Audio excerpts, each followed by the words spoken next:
Et si le blason d'une petite commune de Provence était en fait une sorte de carte au trésor? Alors aujourd'hui, on part à Coudou et on va voir que chaque symbole sur ce blason nous raconte un secret sur son histoire, sa terre et bien sûr ses habitants.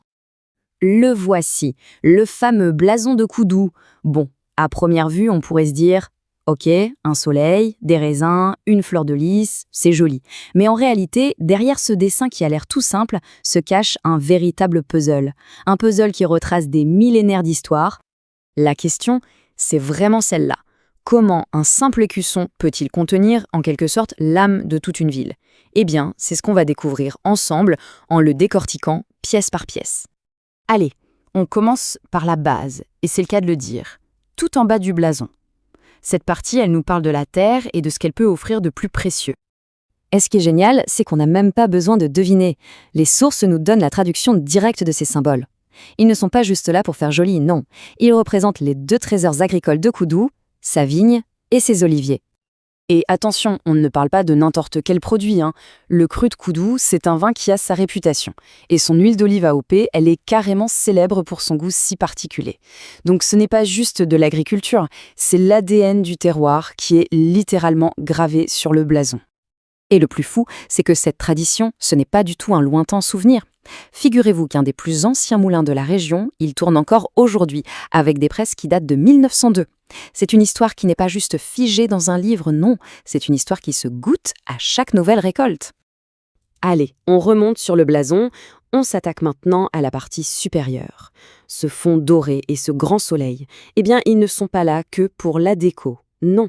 Ils nous racontent une histoire bien plus ancienne, celle de la formation même du paysage.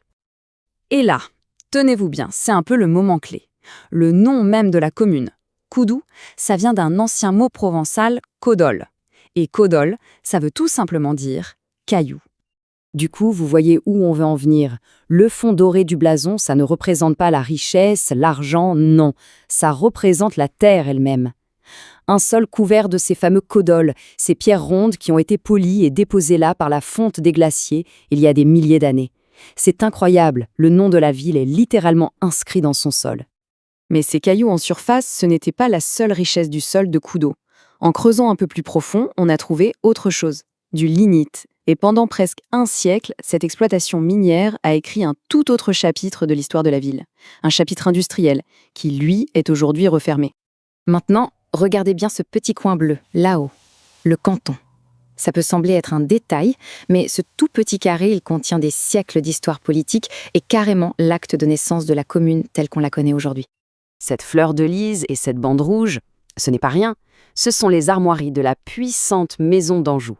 Ce petit détail dans le coin du blason, il connecte directement Coudou à la grande histoire de France et à des figures royales comme la reine Jeanne. Ah, rien que ça. Ok, maintenant, on fait un petit saut dans le temps. Et il faut bien retenir cette date, 1950. Parce qu'après des siècles passés sous l'influence de la royauté, puis des communes voisines, c'est l'année où tout bascule. C'est le moment où Coudou décide de prendre son destin en main. Il faut savoir que jusqu'à cette date, Coudou, ce n'était que 2 hameaux, le petit et le grand, qui étaient rattachés à une commune voisine. Mais en 1950, ils s'unissent, se séparent de leur tutelle et paf, ils fondent leur propre commune. C'est une vraie histoire d'émancipation locale en fait.